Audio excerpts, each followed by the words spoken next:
ಈಗ ಮೈಸೂರು ಡಿವಿಷನ್ ಮಾಡಬೇಕಾಗಿದೆ. ಮಾದೇಶ್ವರ ಬೆಟ್ಟದಲ್ಲಿ ಮಾಡೋಣ ಅಂತ ಸಜೆಸ್ಟ್ ಮಾಡಬೇಕು. ಸ್ವಲ್ಪ ಇದೆ ಸರ್. ಬಹಳ ಹಿಂದುಳಿದ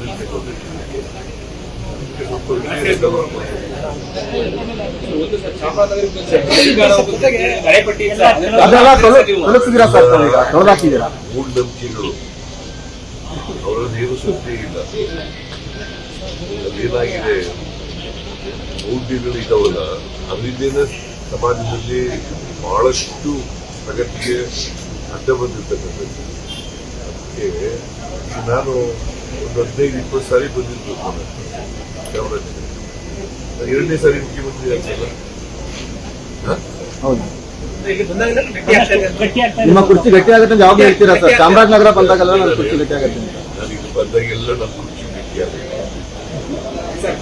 ನಿನ್ನೆ ಪ್ರಾಧಿಕಾರದ ಸಭೆ ಕೂಡ ಆಯಿತು ಸರ್. ಏನೆಲ್ಲ ವಿಶೇಷ ಸೂಚನೆಗಳನ್ನ ಕೊಟ್ಟಿದ್ದೀರಾ? ಅನುಮೋದನೆ ಹೇಳಿದ್ದೀನಿ, ಸೂಚನೆ ಕೊಟ್ಟಿದ್ದೀನಿ. ಒಂದು ಯುಟಿಲಿಟೇಷನ್ ಇರೋದು, ಎರಡನೇದು ಈ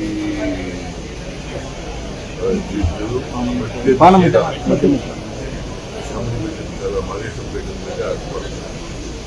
ಮೂರನೇದು ಲಾಡು ಇದೆಯಲ್ಲ, ಅದನ್ನ ಕಮ್ಮಿ ರೇಟ್ನಲ್ಲಿ ಈಗ ನೀತಿನಲ್ಲಿ ಏನ್ ಮಾಡ್ತಾರೆ ಅದೇ ರೀತಿಯಲ್ಲಿ ನೋಡ್ಕೊಂಡು ಇದು ಮಾಡಬೇಕು. ಇನ್ಫ್ರಾಸ್ಟ್ರಕ್ಚರ್ ಆಮೇಲೆ ಏನೇನು ಇನ್ಫ್ರಾಸ್ಟ್ರಕ್ಚರ್ ಡೆವಲಪ್ಮೆಂಟ್ ಮಾಡಬೇಕು. ಸರ್, ವಿನಯ್ ಕುಲಕರ್ಣಿ ಅವ್ರ ಮನೆ ಮೇಲೆ ಇಡಿ ದಾಳಿಯಾಗಿದೆ. ಅವರು ದೇಶದ ರಾಜಕಾರಣ ಮಾಡ್ತಾರೆ. ಅವ್ರು ಈಗ ಸರ್ಕಾರ ಮಾಡಿಸ್ತಾರೆ. ಅವ್ರಿಗೆ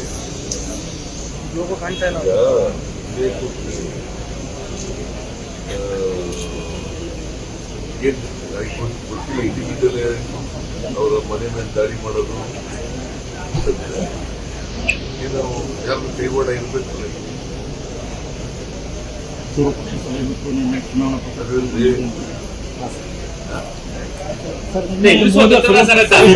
ಬಿಜೆಪಿಯವ್ರಿಗೆ ಯಾಕೆ ಮಾಡೋದು?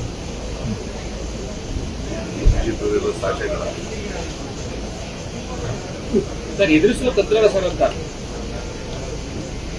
ಉಗ್ರ ದಾಳಿ ಆಗಿರೋದು ಪುಲ್ವಾಮಾ ಘಟನೆಯಲ್ಲಿ ಏನೇನೇನು ಹೇಳಿದ್ರು. ಅದಾದ್ಮೇಲೆ ಈಗ 26 ಜನ ಕೊಂದಾಕಿರೋದು. ದಾಳಿ ಅವ್ರನ್ನ ಮುಗಿಸ್ತೀವಿ ಅಂತ ಹೇಳಿದ್ರು. ನಾನು ಪೇಪರ್ ಓದಿಲ್ಲ ಇನ್ನ.